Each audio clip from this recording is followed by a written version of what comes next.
নমস্কার, রয়েছেন তারার সঙ্গে, দেখছেন তারা নিউজ। তথ্য কথায় আপনাদের সবাইকে স্বাগত।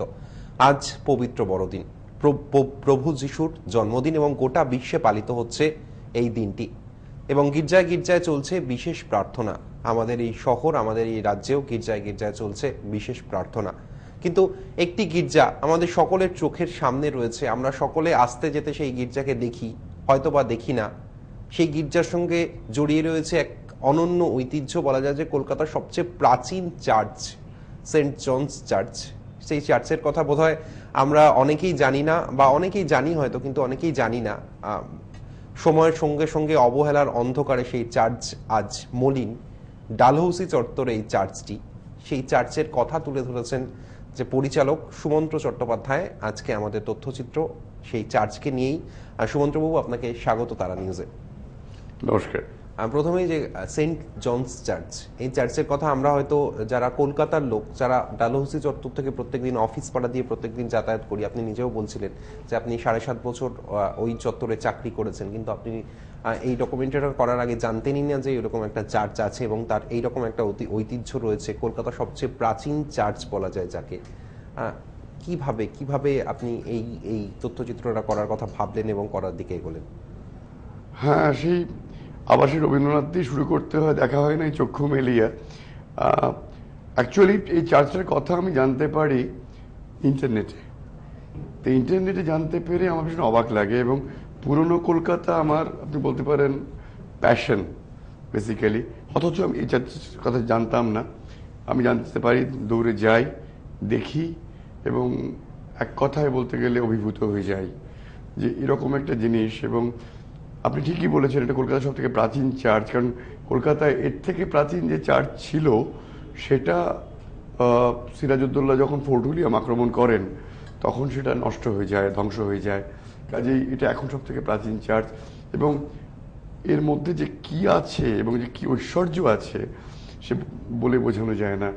প্রথম কথা বলি, এই চার্চটা যেখানে তৈরি, that is the first British burial ground.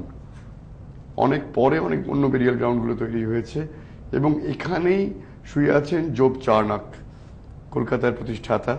এবং জোব চার্নাকের যে সমাধি, সেটা হচ্ছে কলকাতার প্রথম পাকা বাড়ি, সেও এই চার্চের প্রাঙ্গণের মধ্যে।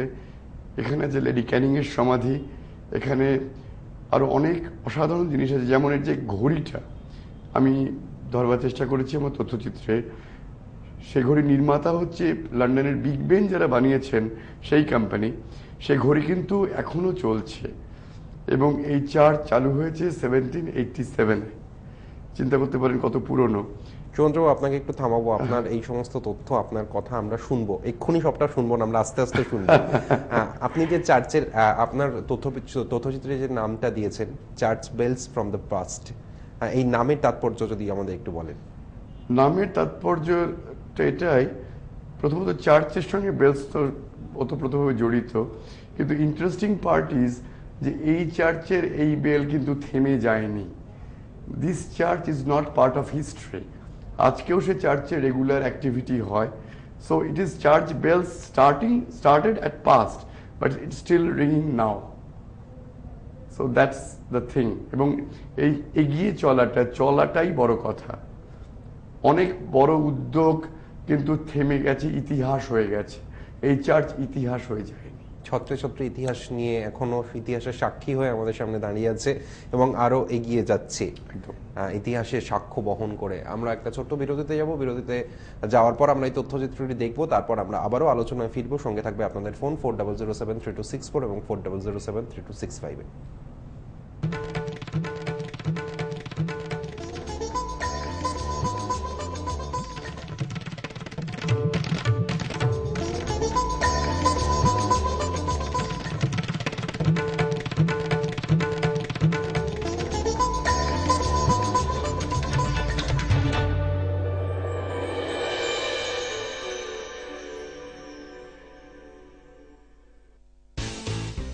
এবার পরমা, আমি আবার সম্পাদকের ভূমিকায়।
1685.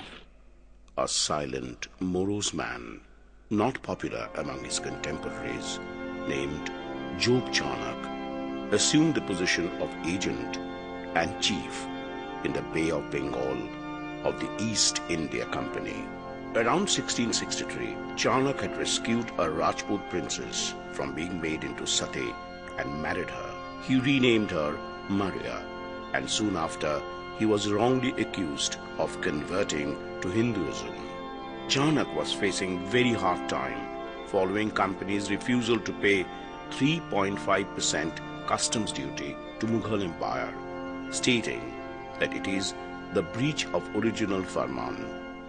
Finding himself besieged at Hooghly, Charnock fled Hooghly. On December 20th, 1686, he dropped down the river 27 miles to Sutanuti, then a low swampy village of scattered huts, but a place well chosen for the purpose of defense. September 1688, a large naval force of the company swept into the bay with orders to blockade the ports and arrest the ships of the Grand Mughal and to take the town of Chittagong. However, Sutanuti had in the meantime been razed by the Mughal troops.